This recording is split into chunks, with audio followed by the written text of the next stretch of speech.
Dear devotees, welcome back to the daily readings of Srila Prabhupada's books, right here in the live studios in Hythe, Kent, southeast England, just in the view of the English Channel. We're here on a very nice day weather-wise, and we were all safe and well and happy, especially as we go through this wonderful Krishna book Srila Prabhupada gifted us. Srila Sanatana Goswami's glorification of the Śrīmad-Bhāgavatam, the summum bonum of all Vedic literatures. Śrīmad-Bhāgavata Mahima Stotram goes like this: Sarva Shastrabdi Piyusha, Sarva Vedaika Satpala, Sarva Siddhanta Ratnaja, Sarva Lokaika Drikprada.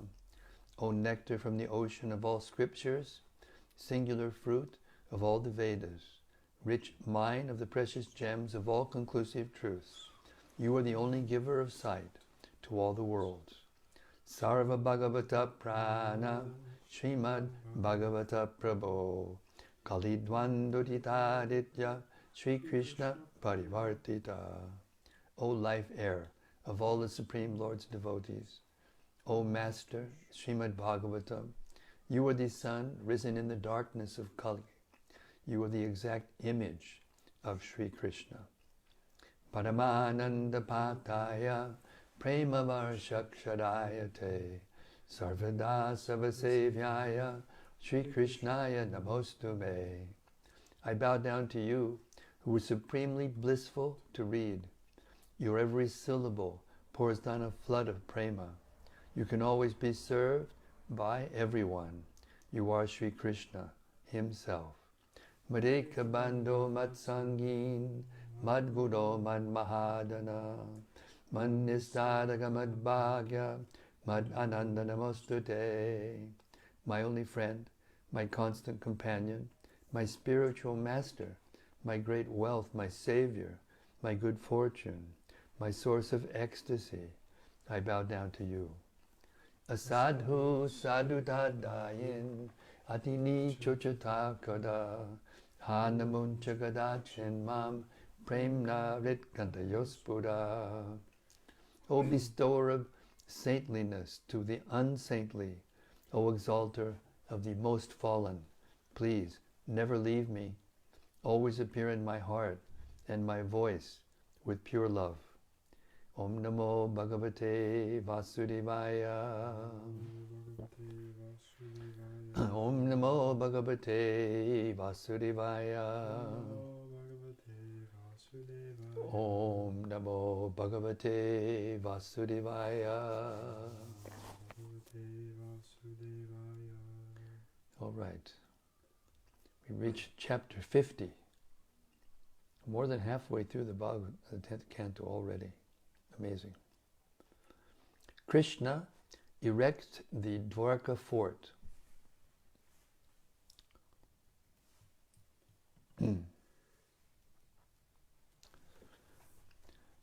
Upon Kṛṣṇa's death, his two wives became widows. According to Vedic civilization, a woman is never independent. She has 3 stages of life. In childhood, a woman should live under the protection of her father. A youthful woman should live under the protection of her young husband. And in the event of the death of her husband, she should live under the protection of her grown-up sons. Or if she has no grown-up sons, she must go back to her father and live as a widow under his protection. It appears that Kṛṣṇa had no grown-up sons. Therefore, after his wives became widows, they returned to the shelter of their father. Kṛṣṇa had 2 queens, Asti and Prapti, and both happened to be the daughters of King Jarasandha, the lord of the Bihar province, known in those days as Magadha. After reaching home, the 2 queens explained their awkward position following Kṛṣṇa's death. The king of Magadha, Jarasandha was mortified upon hearing of the pitiable condition of his daughters. When informed of the death of Kamsa, Jarasandha decided on the spot that he would rid the world of all the members of the Yadu dynasty. He decided that since Krishna had killed Kamsa, the whole dynasty of the Yadus should be killed. He began to make extensive arrangements to attack the kingdom of Mathura with his innumerable military phalanxes, consisting of many thousands of chariots, horses, elephants, and infantry soldiers. Jarasandha prepared 13 such military phalanxes to retaliate the death of Kamsa. Taking with him all his military strength, he attacked the capital of the Yadu kings, Mathura, surrounding it from all directions.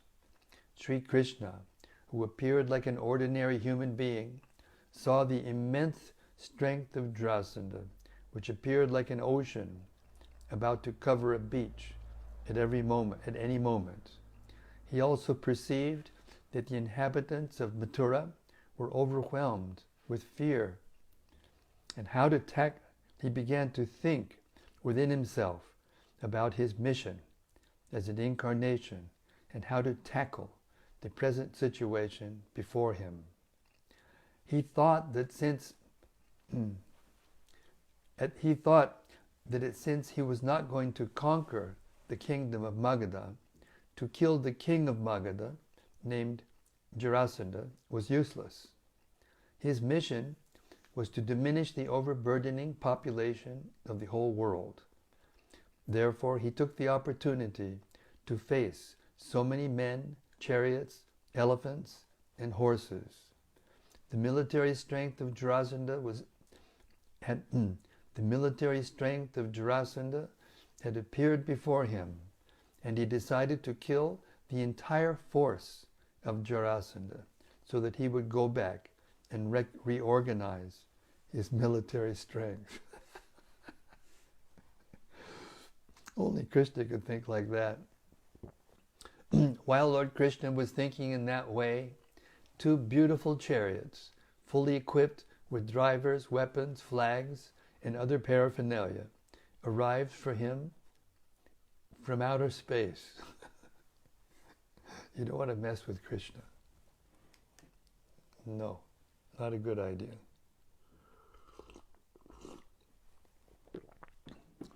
Krishna saw the 2 chariots present before him and immediately addressed his elder brother, Balarama, who was also known as Sankarsana.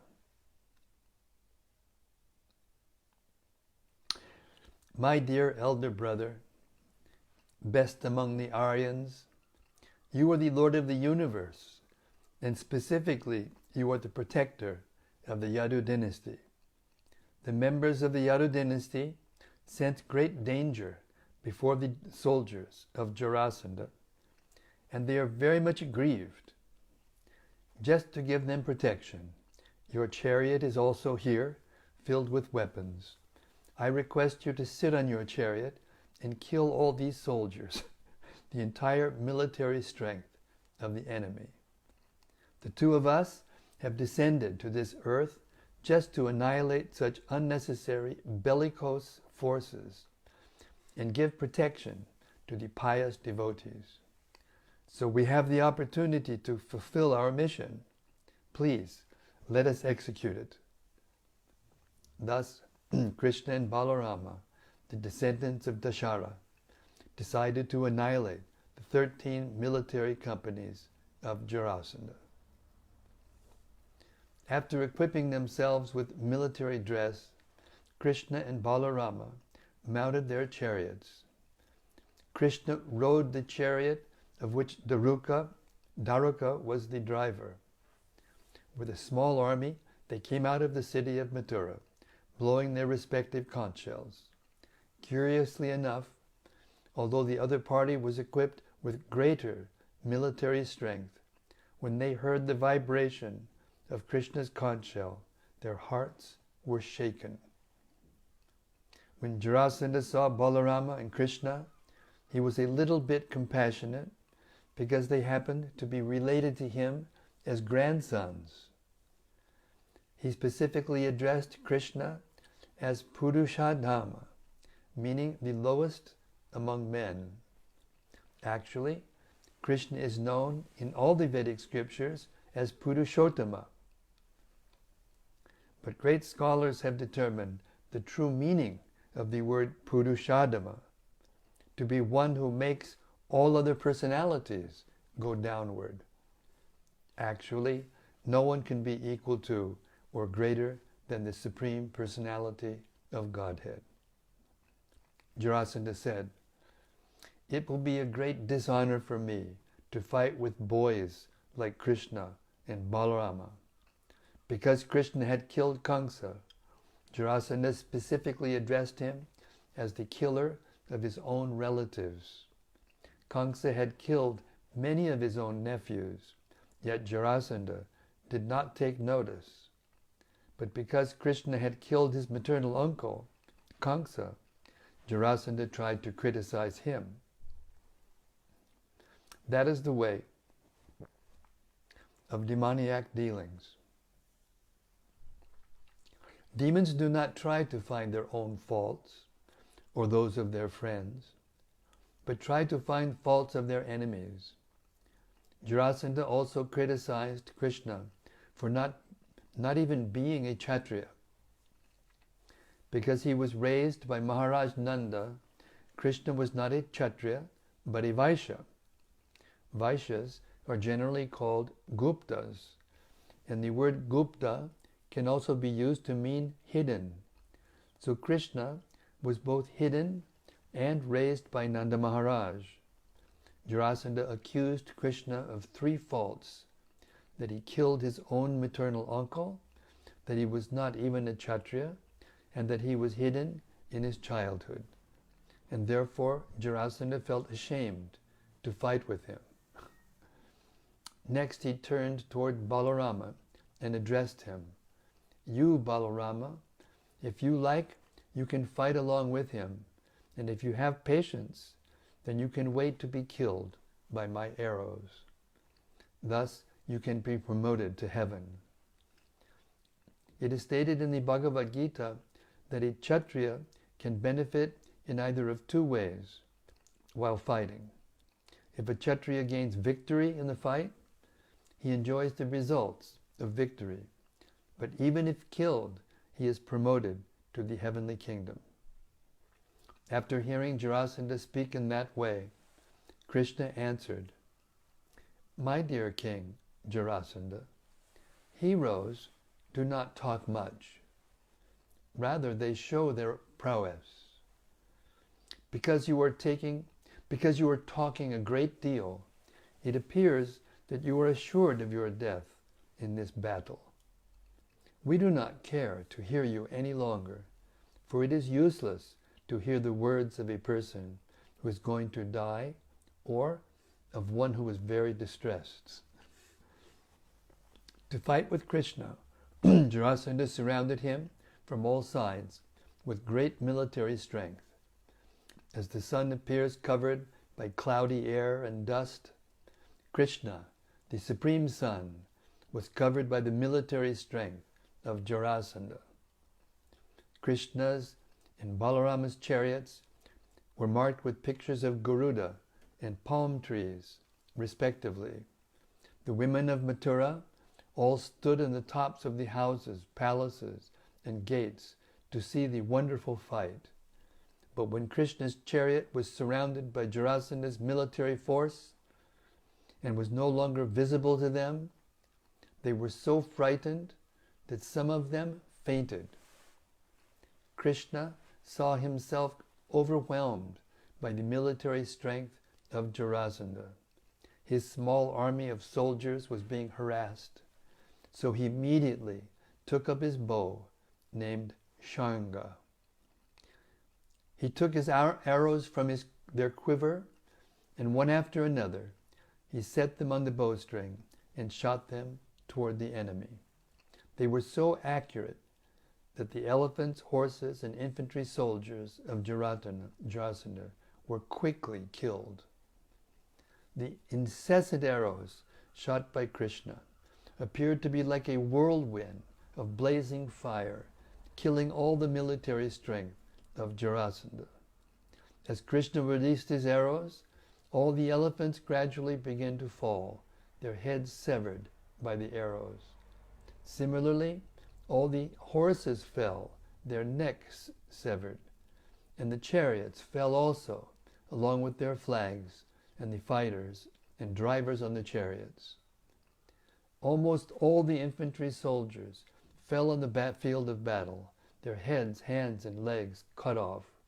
In this way, many thousands of elephants, horses, and men were killed, and their blood flowed just like the waves of a river. In that river, the severed arms of men appeared like snakes, and their heads like tortoises. The dead bodies of the elephants appeared like small islands, and the dead horses appeared like sharks.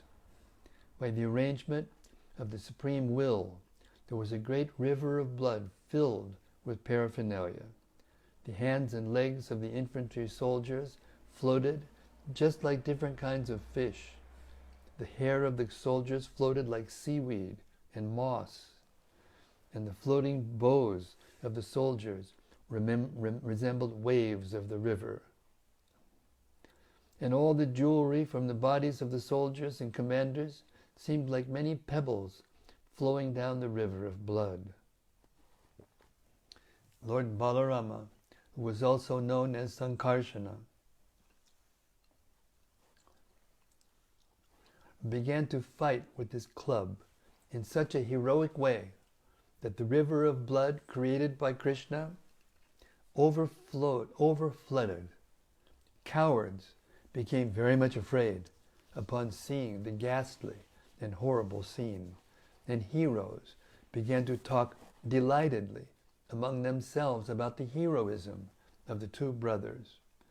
Although Jarasandha was equipped with a vast ocean of military strength, the fighting of Lord Krishna and Balarama converted the whole situation into a ghastly scene far beyond ordinary fighting.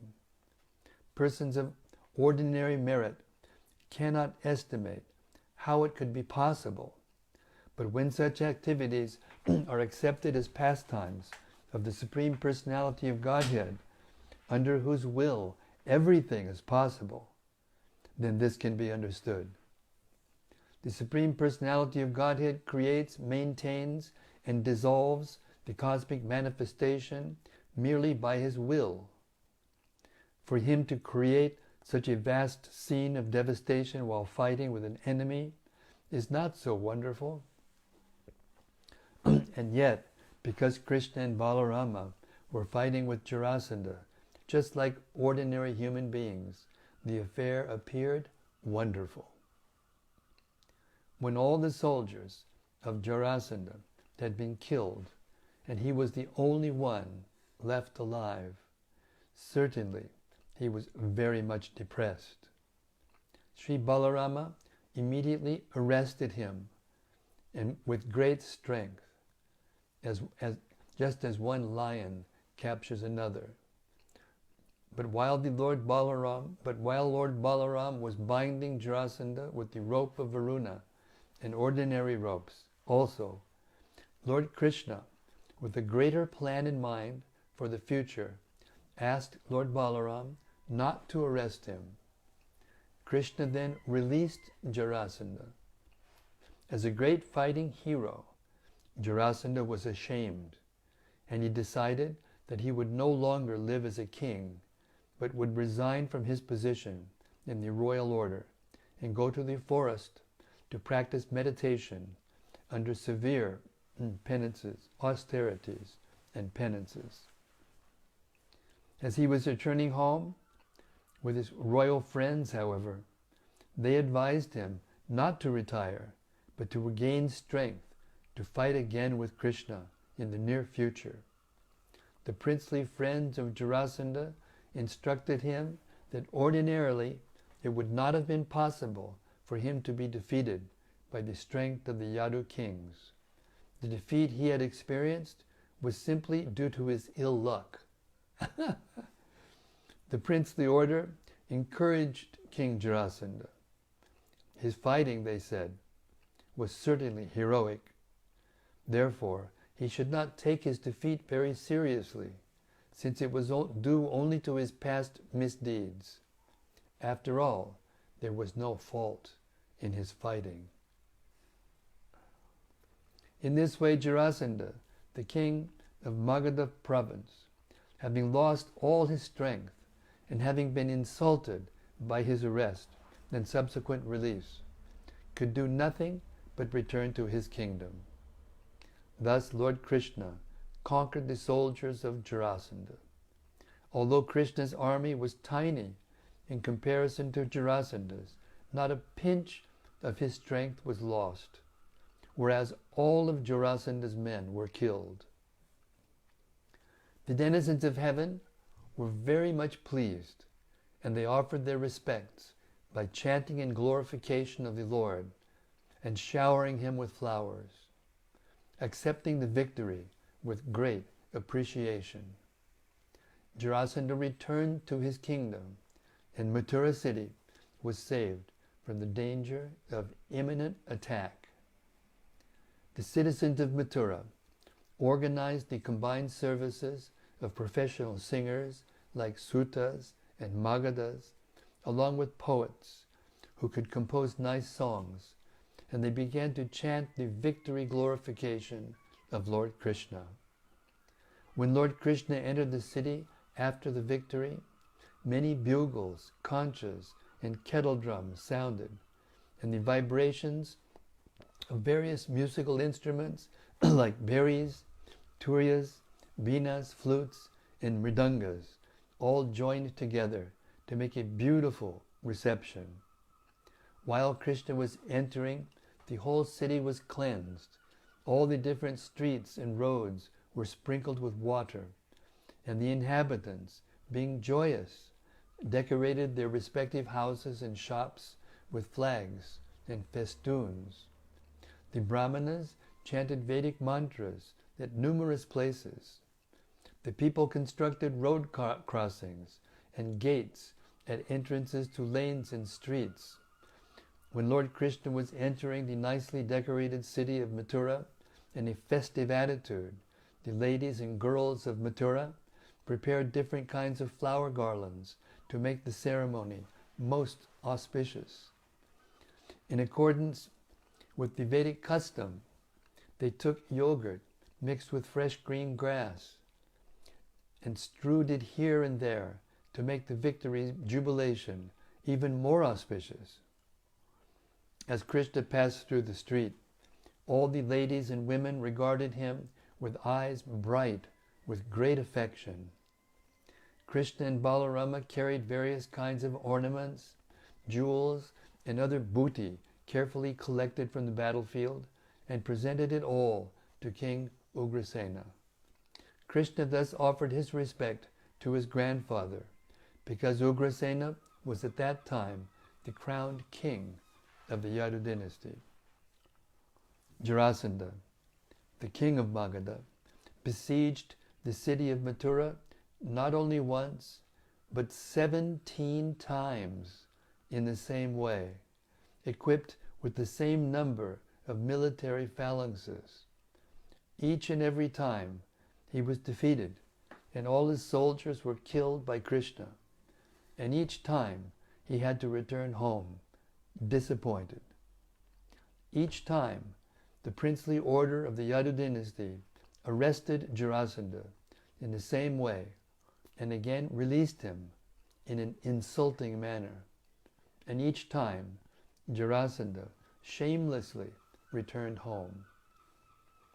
While Jarasandha was attempting his 18th attack, a Yavana king, somewhere to the south of Mathura, became attracted by the opulence of the Yadu dynasty and also attacked the city. It is said that the king of the Yavanas, known as Kala Yavana, was induced to attack by Narada, This story is narrated in the Vishnu Purana. Once, Garga Muni, the priest of the Yadu dynasty, was taunted by his brother-in-law. When the kings of the Yadu dynasty heard the taunt, they laughed at him, and Garga Muni became angry at the Yadu kings. He decided that he would produce someone who would be very fearful to the Yadu dynasty. So he pleased Lord Shiva and received from him the benediction of a king. He begot this son, Kalayavana, and the wife of a Yavana king. This Kalayavana inquired from Narada, who were the most powerful kings in the world. Narada informed him that the Yadus were the most powerful. Thus informed, Kalayavana attacked the city of Mathura at the same time that Jarasandha tried to attack it for the 18th time. Kalayavana was very eager to declare war on a king of the world who would be a suitable combatant for him. But he had not found any. However, being informed about Mathura by Narada, he thought it wise to attack this city with 30 million Yavana soldiers. My God. When Mathura was thus besieged, Lord Sri Krishna began to consider, in consultation with Baladeva, how much the Yadu dynasty was in distress, being threatened by the attacks of two formidable enemies, Jarasandha and Kalayavana. Time was growing short. Kalayavana was already besieging Mathura from all sides, and it was expected that the day after next, Jarasandha would also come, equipped with the same number of divisions of soldiers as in his previous 17 attempts. Krishna was certain that Jarasandha would take advantage of the opportunity to capture Mathura, when it was also being besieged by Kalayavana. He therefore thought it wise to take precautionary measures for defending against an attack upon Mathura from two strategic points. If both Krishna and Balarama were engaged in fighting with Kalayavana at one place, Jarasandha might come at another to attack the whole Yadu family and take his revenge. Jarasandha was very powerful, and having been defeated 17 times, he might vengefully kill the members of the Yadu family or arrest them and take them to his kingdom. Krishna therefore decided to construct a formidable fort where no two-legged animal, either man or demon, could enter. He decided to keep his relatives relatives there so that they would then be free to fight the enemy. It appears that formerly, so when it says there, it means Dvārakā. He decided to keep his relatives there so that he would then be free to fight the enemy. It appears that formerly Dvārakā was also a part of the kingdom of Mathura.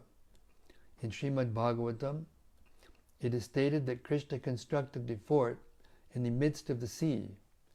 Remnants of the fort Krishna constructed still exist in the Bay of Dvārakā. Krishna, first of all, constructed a very strong wall covering 96 square miles, and the wall itself was within the sea. It was certainly wonderful and was planned and constructed by Vishwakarma. No ordinary architect should construct such a fort within the sea. But an architect like Vishwakarma, who is considered to be the engineer among the demigods, can execute such wonderful craftsmanship anywhere in the universe. If huge planets can float in weightlessness in outer space by the arrangement of the Supreme Personality of Godhead, surely the architectural construction of a fort covering 96 square miles within the sea was not very wonderful.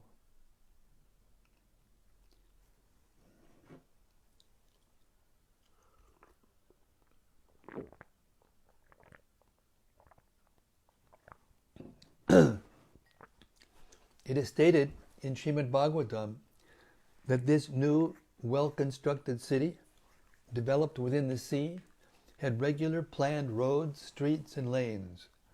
There were also well-planned parks and gardens filled with plants known as kalpa-vrikshas, or desire trees.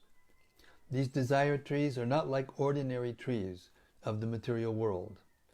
The desire trees are found in the spiritual world. By Krishna's supreme will, everything is possible. So such desire trees were planted in Dvārakā, the city constructed by Krishna. The city was also filled with many palaces and gopuras, or big gates. These gopuras are still found in some of the larger temples. They are very high and constructed with fine artistic skill. Such palaces and gates held golden water pots, kalashas. These water pots on the gates or on the palaces are considered auspicious signs. Amongst all the palaces were skyscrapers. In each and every house there were underground rooms containing big golden and silver pots for stocking grain. And there were many golden water pots within the rooms. The bedrooms were all bedecked with jewels, and the floors were mosaic pavements of Marakata jewels. The Vishnu deity, worshipped by the descendants of Yadu, was installed in each house in the city. The residential quarters were so arranged that the different castes, Brahmanas, Kshatriyas, Vaishyas, and Shudras, had their respective quarters. It appears from this that the caste system mentioned in the Bhagavad Gita existed even at that time. In the center of the city was a residence made specifically for King Ugrasena. This was the most dazzling of all the houses. When the demigod Indra saw that Krishna was constructing a particular city of his choice, he sent the celebrated Parijata tree of the heavenly planets to be planted in the new city. And he also sent a paramilitary house, a parliamentary house, Sudharma. The special quality of this assembly house was that anyone participating in a meeting within it would overcome the influence of invalidity due to old age.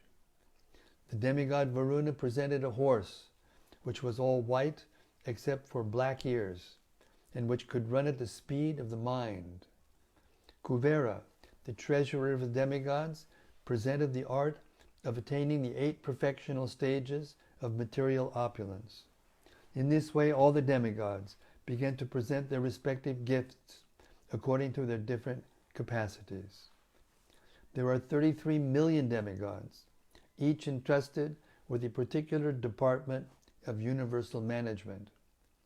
All the demigods took the opportunity of the Supreme Personality of Godhead's constructing a city of his own choice to present their respective gifts, making the city of Dvārakā unique within the universe. This proves that while there are undoubtedly innumerable demigods, none of them is independent of Krishna. As stated in the Chaitanya Charitamrita, Krishna is the Supreme Master, and all others are his servants. So all the demigods took the opportunity to render service to Krishna when he was personally present within this universe. This example should be followed by all, especially those who are Krishna conscious, for they should serve Krishna by their respective abilities. When the new city was fully constructed, according to plan, Krishna transferred all the inhabitants of Mathura and installed Sri Balarama as the city father. After this, he consulted with Balarama, and being garlanded with lotus flowers, but carrying no weapons, he came out of the city to meet Kalyavana, who had already surrounded Mathura. Thus ends the Bhaktivedanta purport of the 50th chapter of Krishna. Krishna erects the Dvārakā fort. All glories to the Supreme Personality of Godhead.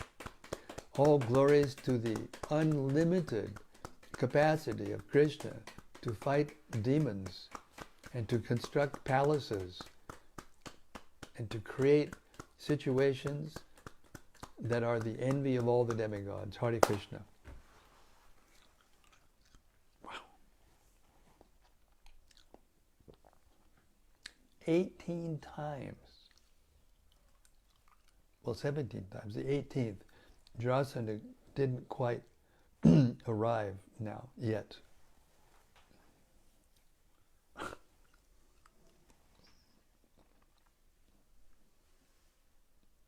Jiva Goswami says, if you actually don't accept fully, without doubt, Krishna to be capable of doing anything, full stop, no limitations, then you can't understand God.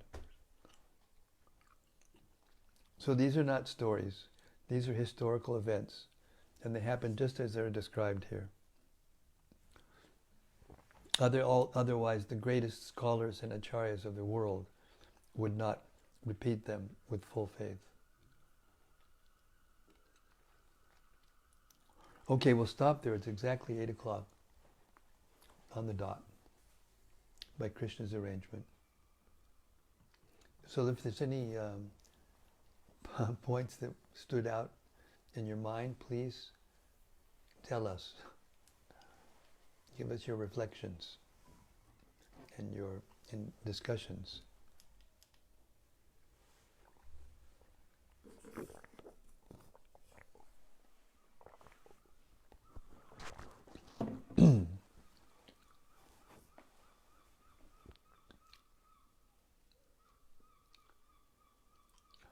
Hare Krishna. Rati Manjari says, Jai Guru Maharaj. Rati Hare Krishna. Hare Krishna. From Gopakanya. Hare Krishna Gopakanya Ravidasi. She says, Hare Krishna, dear Maharaj and all friends, the source of ecstatic, the Krishna Katha. Jai Srila Prabhupada and your unalloyed service of daily reading of Srila Prabhupada's books. Hare Krishna. Thank you very much. From Vilas Manjari. She says, Hare Krishna Maharaj, best way to start my day hearing your readings of Srila Prabhupada's books. Thank you. Hare Krishna. Well, I guess there's a benefit then of us being in these different continents. You can start your day. Hare Krishna. This is from Brian Phillips. Oh, Hari Bol, Bhakta Brian. You sent something just as we were closing down last night. I'm sorry I didn't answer it. But go ahead, Hare Krishna. He says, Hare Krishna Maharaj, please accept my humble obeisances. All glories to Srila Prabhupada. Jai, all glories to Prabhupada. It's so good to see you looking so well and healthy. Hearing you read the Krishna book is so blissful. Thank you so much. You enrich so many lives through your service and the pledge you've made. Hare Krishna, well, thank you so much. You know, everybody needs encouragement. And from you, coming from you, it's greatly encouraging. Thank you so much.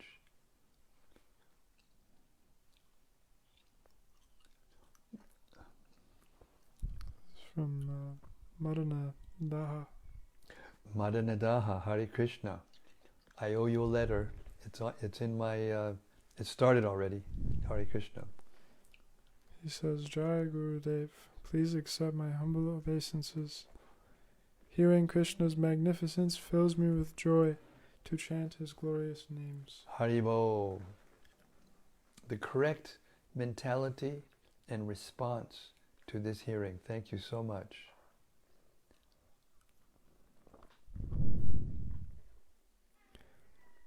And from Raja Lakshmi. Hare Krishna, Mom. She says, Hari Bol. Dvāraka's opulence is unimaginable. How can one be proud of one's processions after hearing this description? Yes, absolutely. Then the more we hear about Krishna, the more we understand who we are in relationship to Krishna. And this breeds real humility. Yes. And that when that humility becomes completely mature, it's called dainya, utter humility. And with that, we achieve pure love of God, Krishna Prema.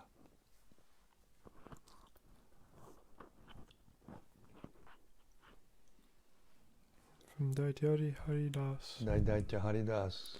He says, Hare Krishna Maharaj, please accept my humble obeisances and all glories to Śrīla Prabhupāda. Haribo, Haribo.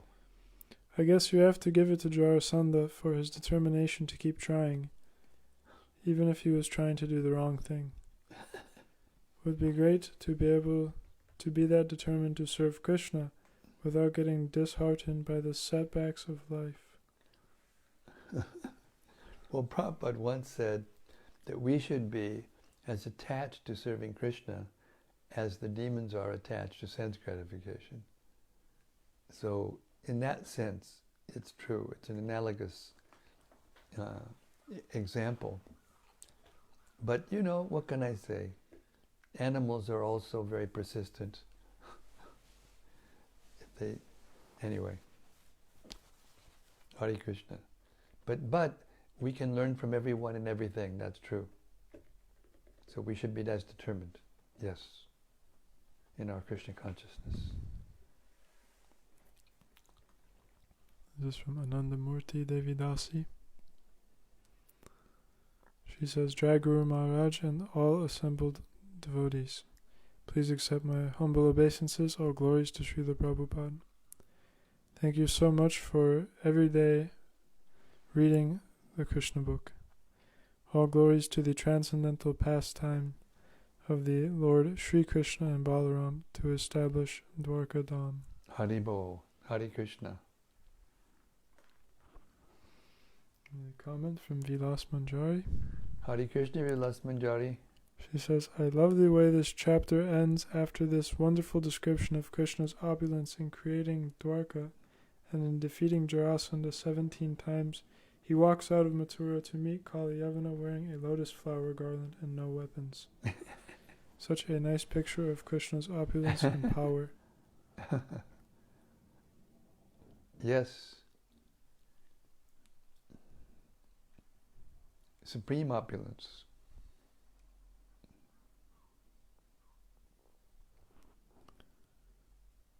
And, from Bhakta-Rupa. Haribo Bhakta-Rupa. He says, Hare Krishna Maharaj, please accept my humble obeisances, all glories to Śrīla Prabhupāda. Haribo. Krishna seems to have begun a whole different flavor of fun here. I used to play so many video games, and Krishna is playing two genres here. Starting off with some battle strategy fun, and then moving on to city building. I used to love playing both kinds of games, and this reminded me of them. Apologies for being a video game nerd. Anyway, dovetail your attachments, I guess. Yes, it's true. Krishna's adventures are the source of all other adventures. You know, his opulence is the source of all other opulence. So anything that's happening has a relationship with Krishna. But when we're Krishna conscious, we can see it. But when we can see it, then we lose our attachment for the mundane, which is very good that you have come to Krishna consciousness and given up your nerdy nature of doing video games. Thank you for that. You're doing something so much more important now. Imagine how much time we wasted, before we came to join this movement. Oof. It's almost intolerable to think about. From Rati Manjari. Haribo Rati. She says, Dear Guru Maharaj, please accept my humble obeisances. Some of the images of tonight's reading were pretty ghastly. The hairs of these soldiers appearing like seaweed in the river of blood. So gruesome. Imagining the scene for a second, it made me realize that Krishna is the topmost in everything, including horror. Yeah, ghastly. It's a ghastly rasa. Relationship to Krishna, it's ghastly rasa. It's properly applied in that situation. So all the secondary rasas, if they're properly applied in the spiritual, service of Krishna, then they're okay. But when they're misapplied, then they become very distasteful. So the devotee can see this scene and see its beauty, as Krishna, rather than going out to Jarasandha's kingdom and wasting so much time, he just sat there and waited for him to bring them back, and he annihilated one army after another after another. This is just the beginning of his, relieving the burden of the earth.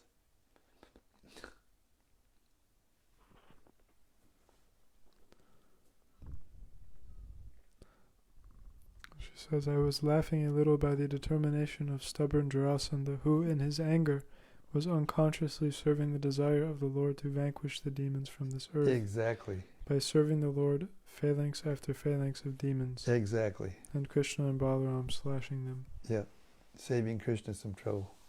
That's right. And then remember, later on, Krishna and Arjuna and Bhima, they go alone, dressed as brahmanas, and challenge him to a fight. And still he wouldn't fight with Krishna, because he was still thinking that, because we'll read yet tomorrow, we'll read what Jarasandha thought about how Krishna ran off from the battlefield. Anyway, we'll hear about this tomorrow. Hare Krishna.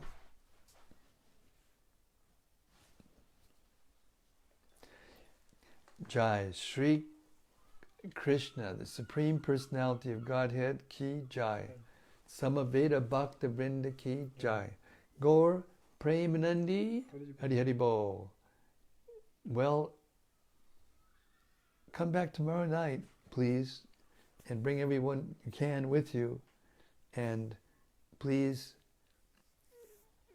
tell your friends, and also do yourself, subscribe to the YouTube channel, Daily Readings of Srila Prabhupada's books, so that we can eventually change over from Facebook to YouTube.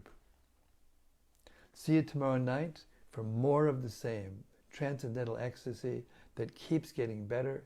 Just when you think it can't get any better, it gets better. Hare Krishna.